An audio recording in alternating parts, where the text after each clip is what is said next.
Good afternoon, everyone.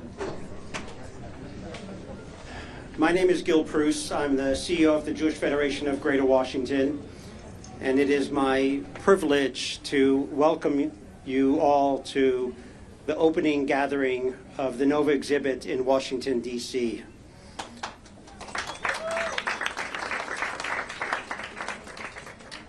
As you probably all know by now, there's probably no exhibit more important for people to see today and in the coming weeks, particularly given what happened last night and will be occurring over the next several days and weeks. The history that we saw downstairs and up here is not one of the past. It is one that continues to define the Jewish people, the Jewish community, and Israel in very deep ways. I'd like to thank all of the sponsors, both locally and nationally, who helped make this happen. As you all know, this is vital for the message to go out. What it does is it gives people a chance to not just live and remember what happened almost 19 months ago now, but really the message of today that the threats, the attacks that occurred on October 7th reverberate throughout our community. And even though we will not let that determine and define who we are, and the Nova exhibit is very much about resiliency and recovery and regrowth and renewal, we cannot forget what happened on those days. And so with that, I encourage you all to not just be here today, but when you leave, to reach out to your friends and colleagues and invite them to come with you, to bring them to this exhibit. Because at the end of the day, this is not just about us seeing it and being here. It's about your networks of people who otherwise might not come. They need to be here, and they need to bring their networks, and they need to bring their friends. And in that way, we'll be able to change the discourse of what is going on and what needs to happen going forward. So with that, I do want to note one thing, that we do expect Steve Witkoff to join later, and he is coming. The Israeli ambassador, who was slated to come, sends his apology that he's otherwise busy today. But it is my honor to invite Noa Argamani up here to the stage to share her story with us today.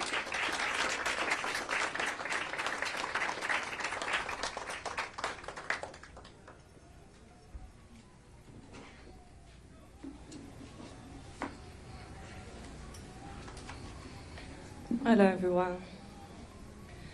My name is Noa Argamani. Up until a year ago, I had never set foot in Washington, D.C. And now, I'm advocate for all the hostages.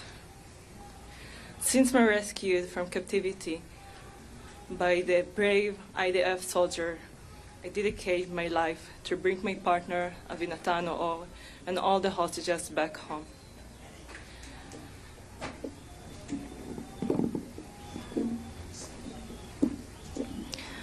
I had meeting in the White House, Congress, speaking in the UN, tons of events around the US, and I met so many people.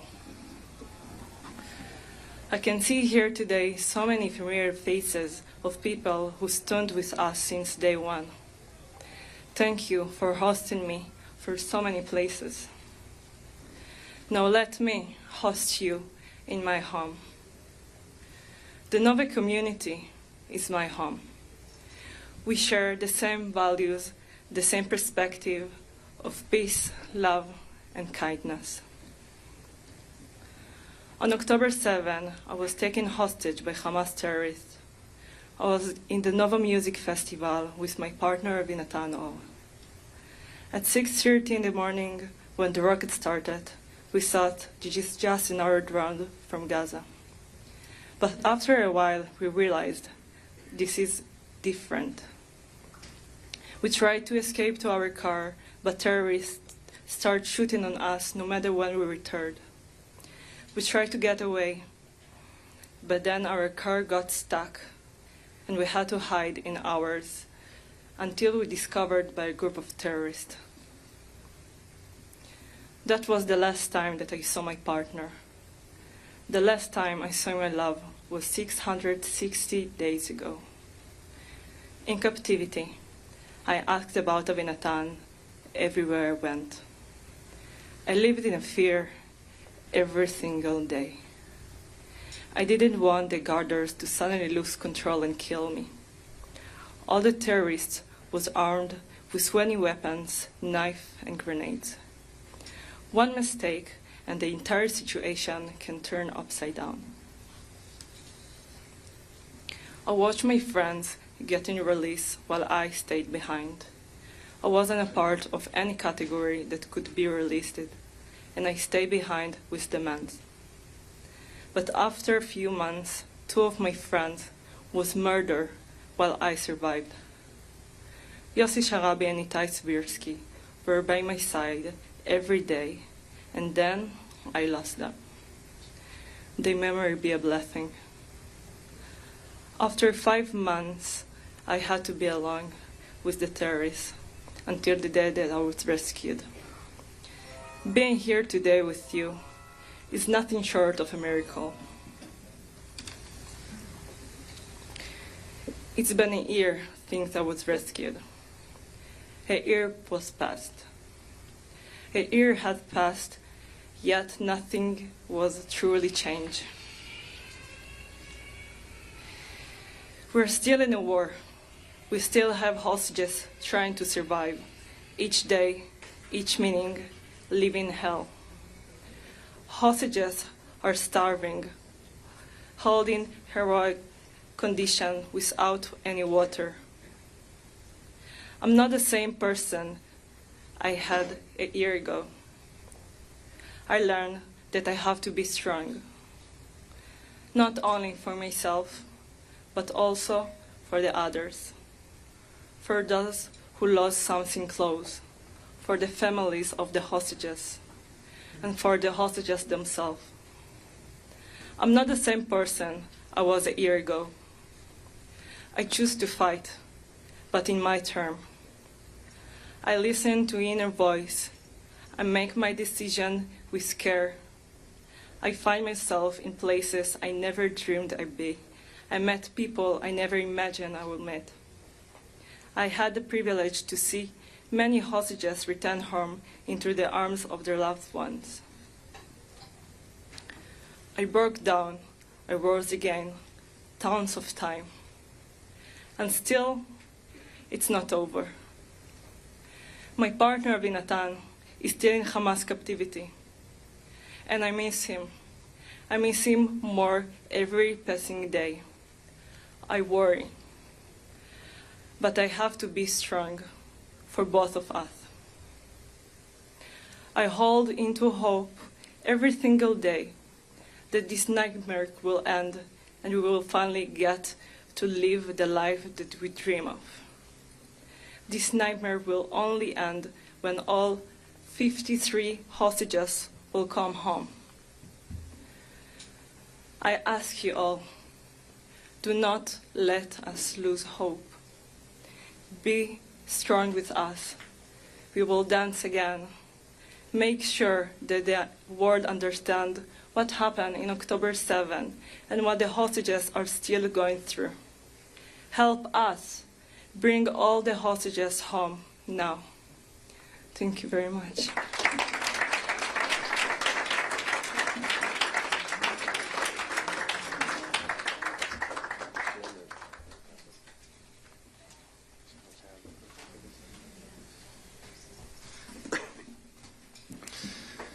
Thank you, Noa.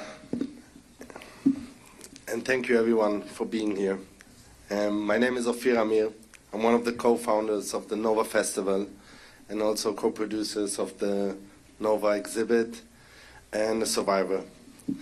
On October 7th, we came together to dance and celebrate life. As the attack began, I stayed behind with my fellow Nova Festival producers to help others escape death. Hundreds of armed Hamas terrorists stormed the area and fired bullets everywhere, and we found ourselves running for our lives.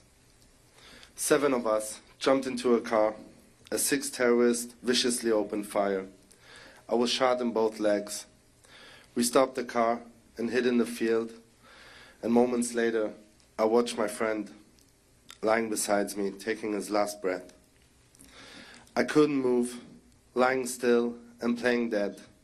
I was bleeding and praying for my life, and all I could think about was my wife, Lior. She was 9 months pregnant and waiting for me to come home. For the next 3 hours, she kept me alive, talking to me over the phone while I hid from her the severity of my wounds.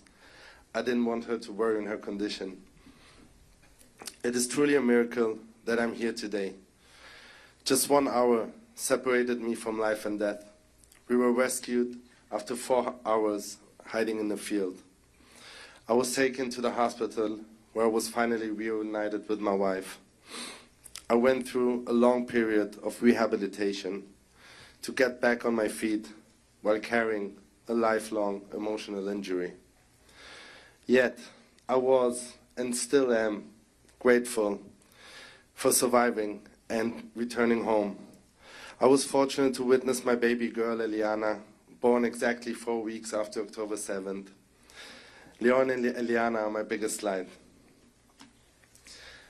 I got my life back, but forever I will carry the memory of the friends I lost and the many beautiful souls we lost that day, our tribe of angels.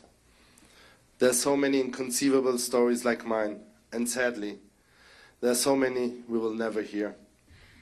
Stories that will never be told. October 7th completely changed my life. And over a period of 10 years, the people who came to attend Nova music festivals formed a community. Faces became familiar. These people became our friends and then our family. October 7th has been a personal tragedy for each one of us, but has also been devastating to our entire Nova community. Those of us who were there understand that we went through something that will connect us all forever. And within that first day, we knew we need to come together and support each other. So we opened a healing center for the next 2 months, a place for the survivors and the families to come and heal together, to feel safe and feel the love of the community. For me, this was also the first place I had the courage to go to and feel normal again. The Tribe of Nova Foundation was born out of the experience that we shared, our mutual values and our sensitivity to one another. Ever since, my attention and focus have been entirely to the survivors and foundation.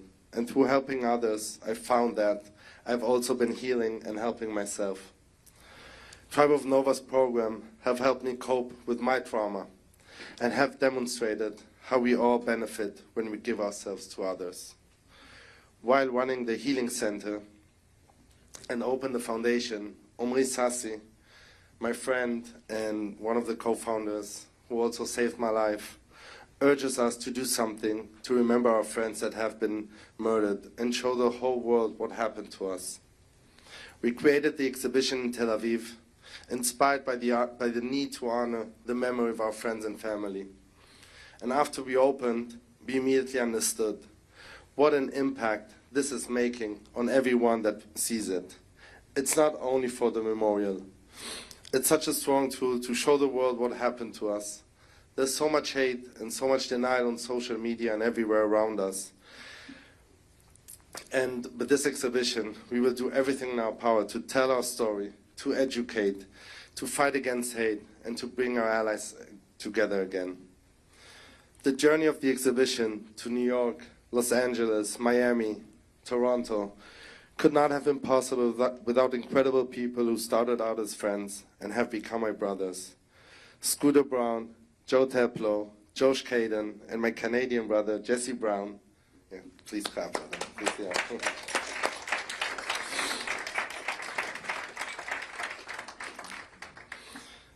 Thank you for helping shine a light on this epic saga and for believing in the power of the story. I can't tell you all how important it is for me to stand before you now, on behalf of all the survivors, families of the victims, and the entire Nova community. I want to take a last moment to deeply thank Gil Perez and the Jewish Federation of Greater Washington for their devotion to the tribe of Nova and helping us open the exhibit here in Washington. I also want to thank our entire Israeli and production team. Without you, we won't be here today. And what happened on October 7 was the darkest memory in our history since the Holocaust. But we will not let it define us. Through the exhibition, the foundation, and each one of you, we will continue to heal, rebuild, and honor those we lost. Thank you all. You bring us hope. And I promise you all, we will dance again. Thank you.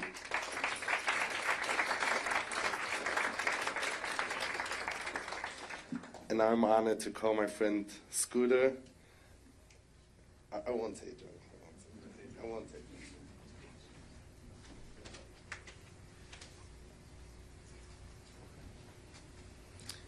I just want to welcome everyone here and say how grateful we are that you're joining us. And I know that so many of you here plan on bringing so many of your friends and family and anyone you're in conversation with to this exhibit and using it, as we have around the country, as a tool to tell the truth, to tell the story. I just want to acknowledge some people that are in the room. Obviously, you saw Noa Argamani, who's here, Elia, who's here, Yair, I think you're in the back over there, and Noah, there you are. These are all hostages who are home with us, and I think before I say anything, please give them a round of applause for their bravery for being here.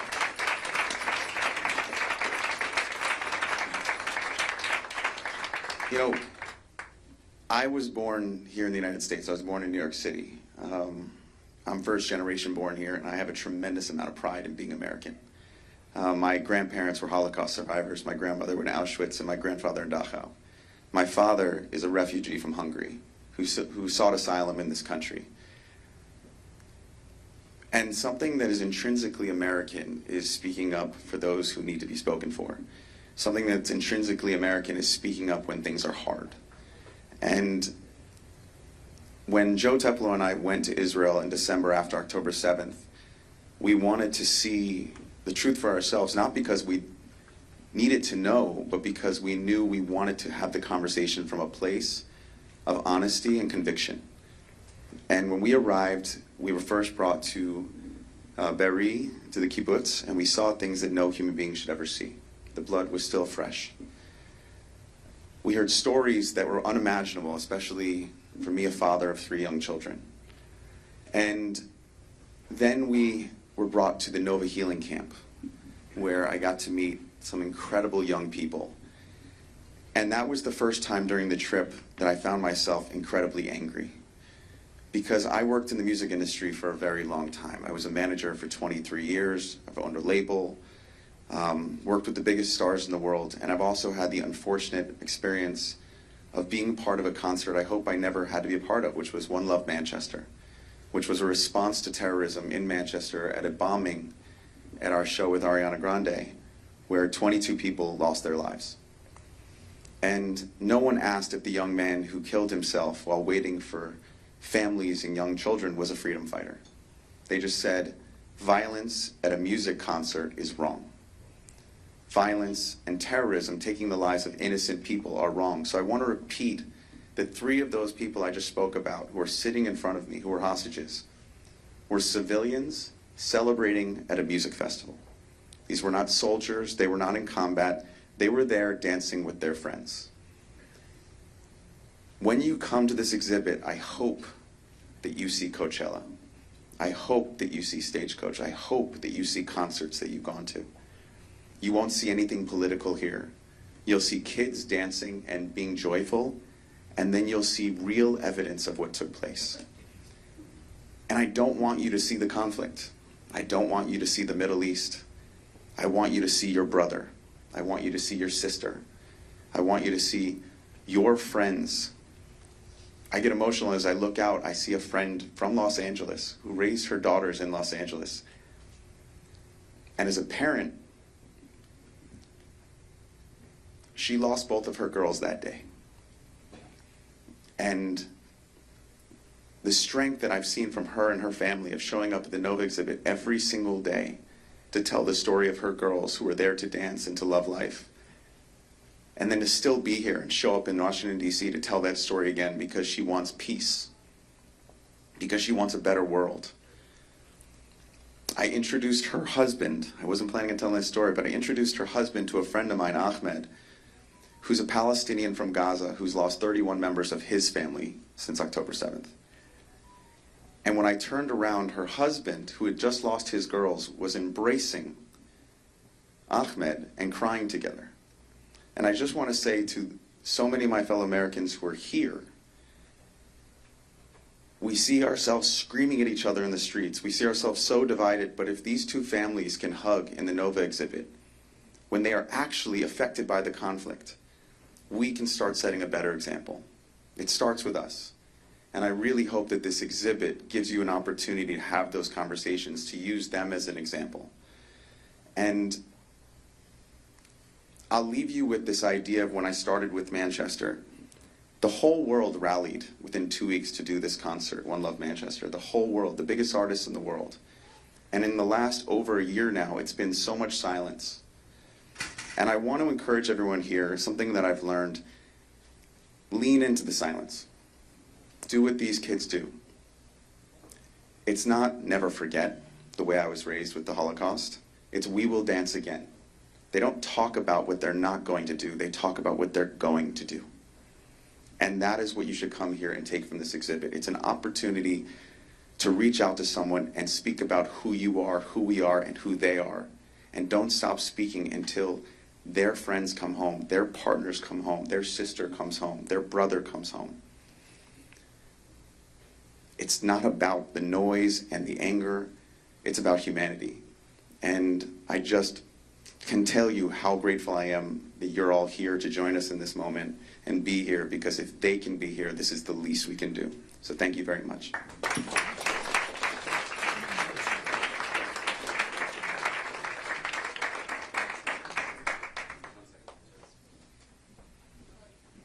Josh?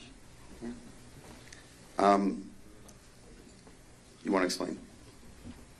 Say something. Oh, yeah. Given the fluidity of the ongoing situation, we just got word that Mr. Wyckoff will not be able to join us.